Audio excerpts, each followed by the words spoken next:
নমস্কাৰ সকলো অসমবাসী ৰাইজলৈ নমস্কাৰ জনাই আমি এটা ভিডিঅ' আপলোড কৰিবলৈ ওলাইছোঁ। বহুত কথাই ভাবি চাই আমি ভিডিঅ'টো বনাবলৈ বাধ্য হৈছোঁ।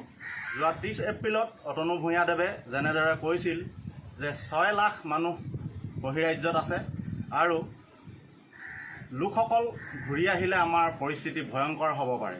গাঁৱৰ স্কুল ক্লাব যদি কোৱাৰেণ্টাইন শিবিৰ হয়, গাঁৱৰ লোকসকললৈ কৰোণা বিয়পিব পাৰে। বাৰে বাৰে তেখেতে বুজাব বিচাৰিছে যে লোকসকলক ঘূৰাই নিব নালাগে। তাৰ পাছত 2 মে'ত স্বাস্থ্যমন্ত্ৰী হিমন্ত বিশ্ব শৰ্মাদেৱে কৈছে যে প্ৰথমে ছাত্ৰ ছাত্ৰীসকলক অসমলৈ অনাৰ ব্যৱস্থা কৰা হ'ব। তাৰ পাছত যিসকল লোকে চিকিৎসাৰ বাবে গৈ বহিৰাজ্যত আবদ্ধ হৈ আছে তেখেতলোকক অনাৰ ব্যৱস্থা কৰা হ'ব। তাৰ পাছত শ্ৰমিকসকলক মানে আমাক নিয়াৰ চেষ্টা কৰিব।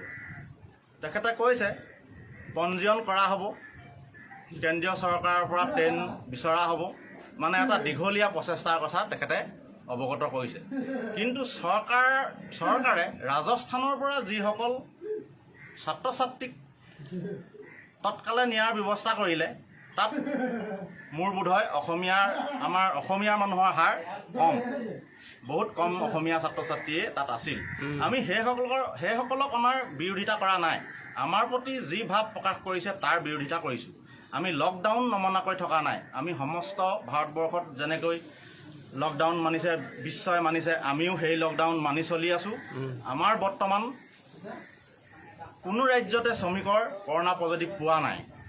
যেনেদৰে আমাক ঘূৰাই নিয়াৰ চৰকাৰে ভূমিকা ল'ব লাগিছিল, সেই ভূমিকা লোৱা পৰিলক্ষিত হোৱা নাই। ভাবি চাওক, যদি 6 লাখ শ্ৰমিক বাহিৰত আছে তেনেহ'লে প্ৰতি মাহত কমেও এজন শ্ৰমিকে 8,000 টকা ঘৰলৈ পঠায়। 6 লাখ মানুহে 8,000 টকাকৈ ঘৰলৈ প্ৰতিমাহে পঠালে কিমান টকা বাহিৰৰ পৰা অসমলৈ যায়? কিমান দৰিদ্ৰ পৰিয়াল ইয়াৰ পৰা উপকৃত হৈ আছে? ইয়াত কিমান দুখীয়া মানুহৰ লোকে নিজৰ পৰিয়াল ভৰণ পোষণ দি আছে? যদি তেখেতলোক বহিৰাজ্যলৈ নাহিলেহেঁতেন এই ভাৰ চৰকাৰে ল'ব নোৱাৰিলেহেঁতেন। বৰ্তমান অন্য ৰাজ্যবিলাকত যিদৰে শ্ৰমিকসকলক নিজ ৰাজ্যলৈ ঘূৰাই নিয়াৰ ব্যৱস্থা কৰিছে, অসমে তাৰ অগ্ৰণী ভূমিকা লোৱা নাই। উৰিষ্যা, বিহাৰ আদি ৰাজ্যই 15 পৰা 20 লাখ পৰ্যন্ত মানুহ নিবলৈ 2 এপ্ৰিলৰ পৰা কেৰালাৰ পৰা ৰেলৰ ব্যৱস্থা কৰিছে, বাছৰ ব্যৱস্থা কৰিছে। তৎকাল প্ৰচেষ্টা তেখেতলোকে লৈছে। নিজ ৰাজ্যৰ লোক ট্ৰেইন যোগে নিয়াৰ ব্যৱস্থা কৰিছে। আমাৰ চৰকাৰে, অসম চৰকাৰে যিসকলৰ টকা আছে সেইসকলৰ প্ৰতি গুৰুত্ব দিয়া পৰিলক্ষিত হৈছে। টকা থকাসকলে নিজৰ যাতায়াতৰ ব্যৱস্থা কৰিছে, চৰকাৰে তাৰ তৎকাল পাছৰ ব্যৱস্থা কৰিছে। কিন্তু আমাৰ কি হ'ব? আমাৰ চৰকাৰলৈ বিনম্ৰ অনুৰোধ, আমি সুস্থ হৈ থকা অৱস্থাতে আমাক নিয়াৰ তৎকাল ব্যৱস্থা লওক।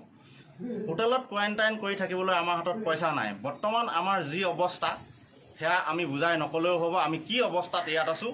চৰকাৰে দিয়া 2,000 টকা আমাৰ ৰুমৰ ভাড়াই নহয় বৰ্তমান অৱস্থাত। শাক পাচলিৰ দাম 40ৰ পৰা 60 টকা 1 কেজি বিলাহীৰ দাম হৈছে।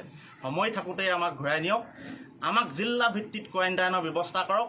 আমি চৰকাৰৰ নিৰ্দেশ মানি চলিম। আমাক অন্য ৰাজ্যৰ বোজা হ'বলৈ নিদিব। ইয়াত কিবা হ'লে চিকিৎসাৰ ক্ষেত্ৰত ভাষাৰ সমস্যা আছে, সকলোৱে ইয়াৰ ভাষা বুজি নাপায়। কিবা এটা হ'লে নাৰ্ছ ডাক্তৰক বুজাবলৈ হয়তো বহুত অসুবিধা হ'ব, বহুতে ইয়াৰ ভাষা নাজানে। চৰকাৰে ভয় খাব নালাগে।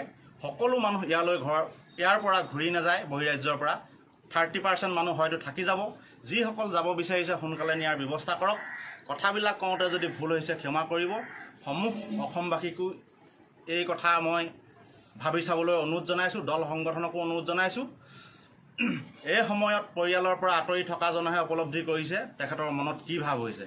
আৰু যিসকলৰ পৰিয়ালৰ সদস্য বহিৰাজ্যত আছে তেখেতলোকে ভাবিছে ল'ৰাটো বা মানুহজন সোনকালে ঘৰলৈ ঘূৰি আহক। স্বাস্থ্যমন্ত্ৰী ডাঙৰীয়া, বৰ্তমান আপুনি যি পদক্ষেপ লৈছে সকলোৱে আপোনাক শলাগ লৈছে। আপুনি সেনাপতিৰ দৰে যিধৰণে অসমৰ স্বাস্থ্য বিভাগত কাম কৰিছে আপুনি শলাগৰ যোগ্য।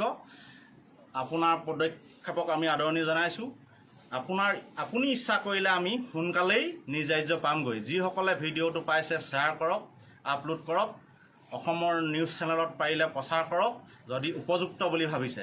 শ্ৰমিকক জীয়াই ৰাখক। নিবনুৱা বাঢ়িব যদি পৰিয়ালৰ উপাৰ্জনকাৰী নহয়। ধন্যবাদ। জয় আই অসম।